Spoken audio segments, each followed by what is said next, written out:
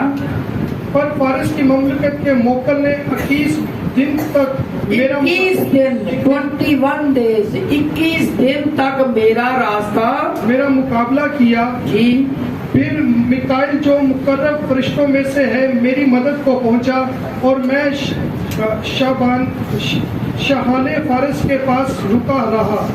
اور سن لے 14ویں آیت, اور سن لے, پر اب میں اس لیے آیا ہوں کہ اب میں یعنی 21 دن کے بعد اس لیے آیا ہوں جو کچھ تیرے لوگوں پر آخری ایام میں آنے کو ہے تجھے اس کی خبر دوں, کیونکہ ہنوز یہ رویا زمانے دراز کے لیے ہے. جی ہاں, اور جب 21 دن, شکریہ جی, 21 دن کے بعد اس کی دعا کا جواب اس تک پہنچا, لیکن سنی کب گئی, اسی دن.